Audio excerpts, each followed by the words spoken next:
Prix. Could it be a promotion to first driver? I think it might be. You read the details. You've earned it.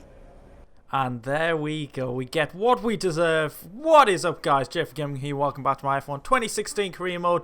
As you can see, we've been promoted to the first driver at the Sauber F1 team.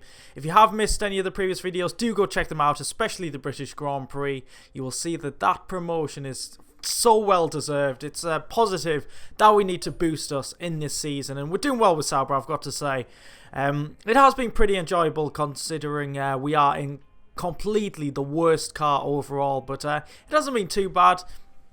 Fighting in the midfield with the likes of the Haas's and McLarens have been pretty good, but in terms of the vehicle performance, you can see we're still lagging behind, but we will have an upgrade coming probably at the end of this weekend for next time out in Germany. But a little bit of progress, and now being first driver, we should get more R&D points and hopefully upgrade the car even more and hopefully overtake Haas and McLaren as soon as possible. So season so far, since we joined Sauber, we've had 2 points finishes and 2 average results, you could say. You could say a 14th or 15th is probably quite good at Sauber, but yeah, it's been good so far.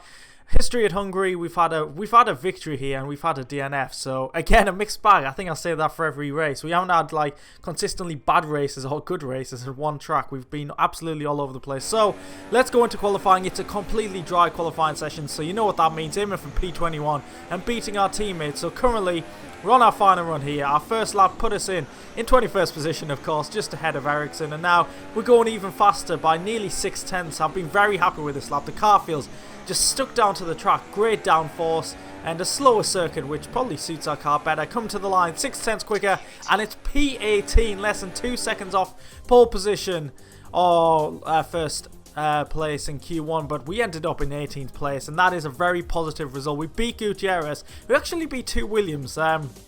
They went on the soft compound tyres, which is a big team strategy really, but Williams are not great in this career mode, so I don't know if that's translated from Season 1, but that is a poor performance from Williams, and we've ended up P18, our best qualifying for the Sauber team. Let's see what the race brings, and it doesn't bring rain. For once, it doesn't bring rain. So the past 4 races, we've had wet starts to the race, and yeah, it's definitely helped us out in terms of making positions and being competitive. So this could be our first true test of dry performance with the Sauber car, and I'm going to be honest, guys, it might not be pretty. We might be at the back with our teammate, but there's the Drivers' Championship. Ricciardo absolutely dominating. I feel if I was still with Red Bull, I could be in P2 there and putting him under pressure, but Red Bull solidly ahead in the Constructors. And we'll be seeing who is on. Well, there we go. Sainz is on pole position. That answered my question. But the full grid for the Hungarian Grand Prix. Again, it's Red Bull 1 to 4. Definitely doing very well, especially Toro Rosso. And we'll see the rest of the field. See if there's any surprises. The 2 Renaults are up there, which doesn't happen too often. Jenson Button going in the top 10. McLaren are definitely picking up their performance. It's pretty good to see considering how badly they're doing in real life. And the cars around us, we're just behind Grosjean and ahead of the 2 Williams, Gutierrez and my teammate Marcus Ericsson. So let's get to the Hungarian Grand Prix. Let's see what the weather forecast is going to be first of all. And of course there has to be a little bit of rain, doesn't there? So that could be 5 races in a row with rain, but unfortunately for us it's going to be right at the end. So I'm going to adjust the strategy. I'm going to start on the soft compound tyres. I feel like I like to start on the middle compound, as you probably know by now, and maybe go for the mediums in the second stint, so we can hopefully make 1 less pit stop than the AI, because the AI don't seem to adjust the strategy for the weather, but it looks like the rain will be there for like at most 3 or 4 laps, I think. But yeah, let's see what we can do, see if we can get in a decent position, try and make a strategic gamble and make up a few places, get close to the points if possible. So building up for the Hungarian Grand Prix, 5 lights and away we go. We get a much better start than Roman Grosjean there. Perez gets a slow start as well, but they are both on the medium compound tyres, but this is where Perez will probably pull away. Yes, he does. So we're going to try and look for any positions up the inside. No, we're not. Nowhere to go. and trying to go for the outside here. It's probably not the best way to go. Bit of contact with Raikkonen. He was very slow there. I think he started in P11. He's dropped down like a stone. Raikkonen and Perez getting very close there. We dive it up the inside, try and take advantage, get both positions very nicely indeed, slotting in behind the two manners up to P15 here, and there's a bit of contact ahead. Very slow. Can we get both manners in one straight? Yes, we can. Up to P13. That has been very profitable start there, and this is a move I go for every single season. Up the inside here on lap 1, but not this time. A little bit more cautious. I was too far back from button there, so couldn't chuck it up the inside with a very risky banzai locking up kind of move, which I always go for. But yeah, this is going to be a true test. Can we keep up with the cars ahead? Well, the answer is no. We just don't have the pace, and we have dropped back quite a bit from Button. To be fair, he is on the super soft compound tyres, but I wasn't really being put under a threat by Verline behind us. That was the first time, and it's easily defended. You just defend into turn 1. The AI might get a decent exit, but if not, you're just solidly still in their position, because you can't really overtake around this track too easily, can you? The Hungaroring. The home of quite boring races sometimes, but it does throw up the odd exciting race as well. And once again defending up the inside, locking up into turn 1, but we're keeping Verline behind us. We're not really losing too much time because we're not battling that hard, but you can see we are really losing track of the cars ahead of us. It just shows it really is that difficult in this Sauber, and this is going to be pretty much the first full race in dry conditions, so this will be the first true test of this Sauber car against the AI. But now this car's coming into the pits for their first pit stop, coming off the super soft compound tyres. Verline go for the move. There's Sainz coming out the pits. He was leading the race. Once again, we want to defend from Verline. We just want to hold these guys up. That's the best thing we can do. But Verline actually gets some pretty decent traction there. So we're going to be side by side into turn 2 here. I've got the outside line. Can we defend our position? It's getting incredibly close. A bit of contact there. I think Verline keeps his car under control, but we defend our position. I probably could have left a little bit more room there for the manner, but still, he's putting me under pressure. Can he go for the move? He's going to go side by side through turn 4 here, I think it is. Very fast left-hander, but again, we defend our position. And come to the end of lap 8, our tyres are starting to struggle now, and the medium compound runners are coming into their own as there's more cars into the pits. But Verline, this should be a lot easier for him this time, and I think he might actually have the position. Are we going to go for the late break? And once again, yes we do. He leaves a gap, and once again we can defend, but I think we're going to be side by side again. And look at the train of cars I've got behind me.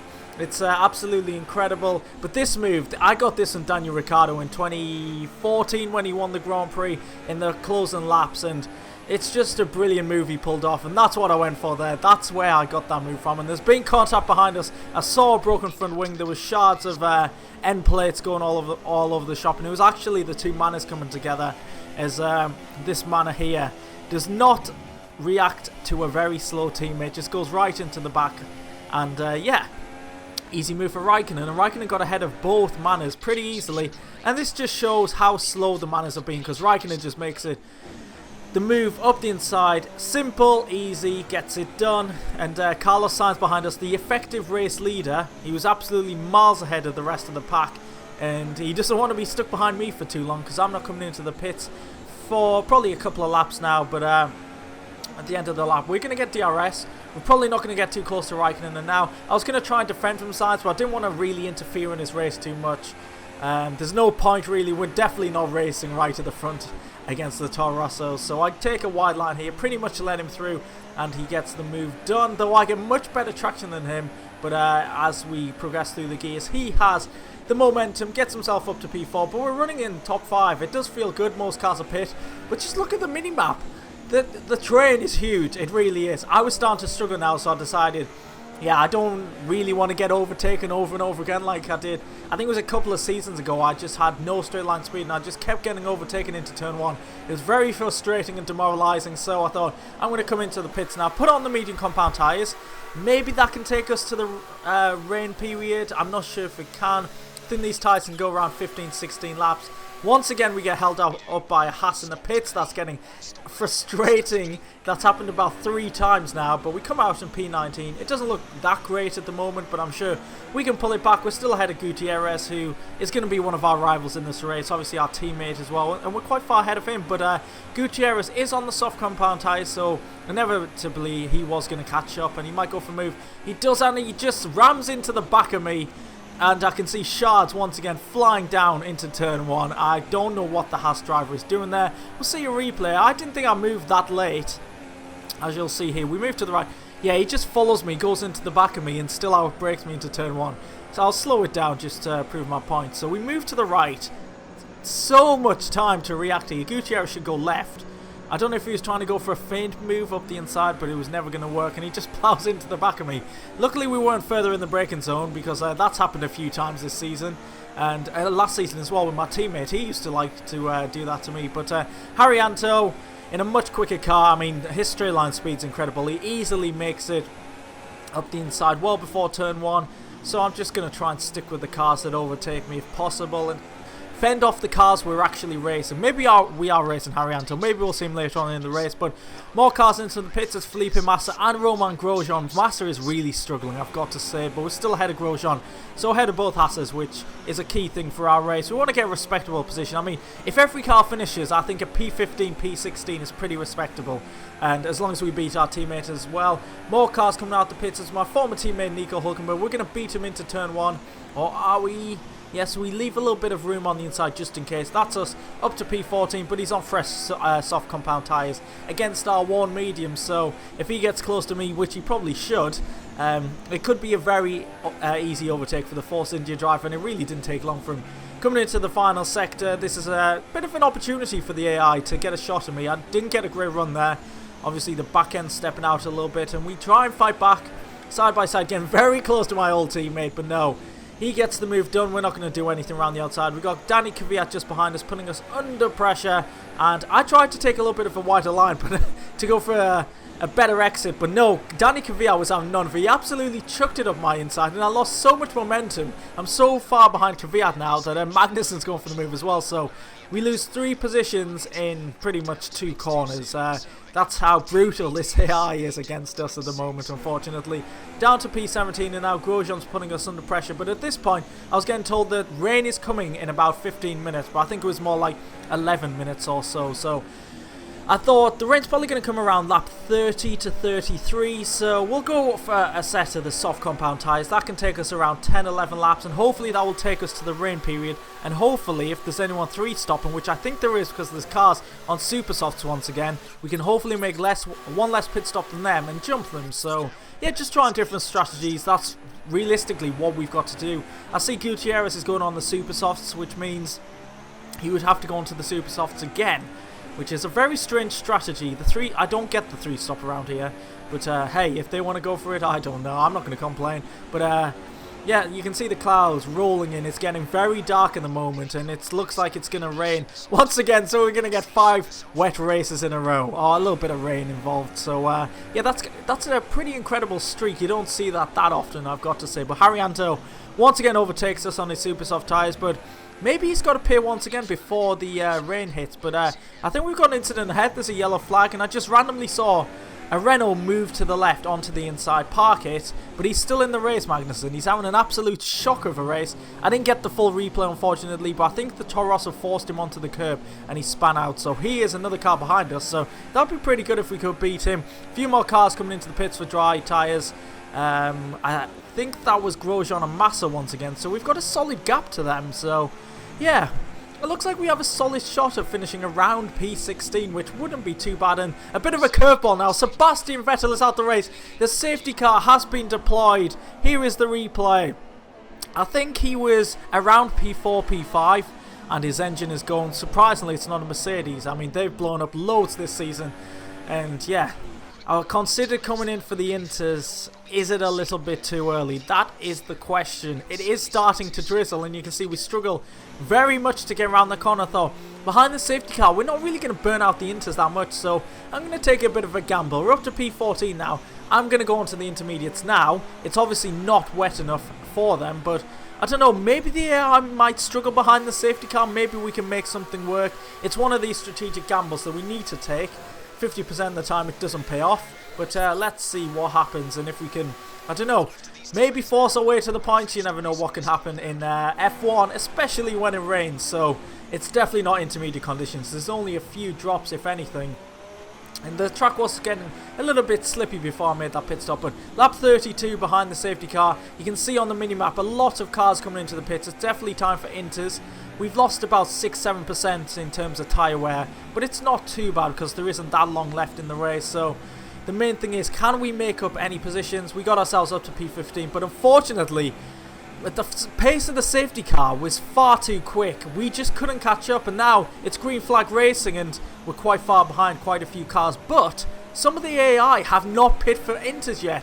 You can see coming into the pits there's about 3 or 4 cars, and they must be the number 2 drivers or something, because they've been absolutely screwed. It would have been much better stacking, but it's the AI. They don't have that intelligence like the human drivers, so we could make up a few positions. I'm not sure if this is going to get us close to the points, but I think it might do actually. Let's see, can we overtake these to start off? It looks like yes we can.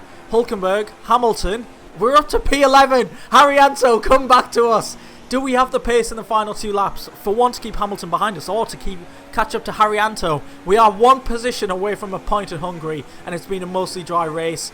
Hamilton's not really putting me under pressure, but on the final lap here, we are closing in on Haryanto. We just need something to happen. Please, gods, what are you going to give us? Is that a yellow flag ahead of us? Yes, it is. Valtteri Bottas is out of the race. We're up to P10. Can we get a point? This is the replay. Bottas has an engine failure on the final lap. Could we be gifted a point here? But I did pause to this replay, so when I unpaused it, I was instantly on the attack from Hamilton. I thought, he's overtook me on the yellow flags.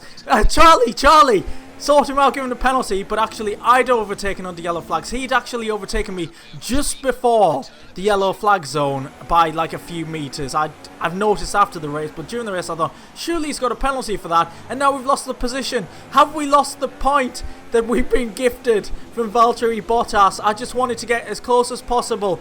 We're pushing incredibly hard. We're pushing the track limits. We're just pushing everything. The car is sliding all over the place. Oh, have we thrown the opportunity away? Because I think we got very unlucky there. I think a second later, Hamilton wouldn't have gone for that move, and it looks like we might be losing out. Just pushing. Can we get the point in the final sector? It looks like Hamilton is probably too far ahead. He's nearly a second. If anything, we need to make sure we don't lose any further positions by going too wide or making a stupid mistake. Oh, we're coming round the final corner now, and unfortunately, it looks like we've lost the point, but P11. That is a very, very good result for us. Come to the line. First race as #1 driver of Sauber, and we just miss out on the point. Unlucky, but I'm feeling positive about the second half of the season. Oh yes, that was a fantastic race. A bit slow the first half of the race. I mean, that's what... When we have dry races, it's not going to be pretty. I'm going to have to go for dive bombs at the start, and probably I will be causing a lot of trains. So Max Verstappen wins his first race back from his return. Hamilton nabs that point off us. Gutierrez was beaten by Ericsson. Ericsson didn't finish last, so congratulations to him, P18. That's not too bad for him, but look at all them drivers we beat. It's a decent list of cars, so I'm happy overall. Let's look at the driver standings. We're still on 69 points. Loving the 69. Loving my racing number of 69. So Ricciardo's still miles ahead, and then there's just... It's so close from P2 all the way down to P12. Anyone can finish anywhere. And unfortunately, it looks like we're going to fall down the order. And where's Max Verstappen there? I think he's jumped up the order quite a bit. He'll be in the top 12 now. So his return, it's finally coming together for him. In the Constructors now, Red Bull with a big lead. We should be on 16 points. I mention it every time. But hey, we're closing up to Williams with that win for me at Monaco in the Red Bull. So if you have enjoyed this Hungarian Grand Prix, please do leave a like, subscribe if you haven't already. Thanks for watching, and I'll catch you next time out. Goodbye.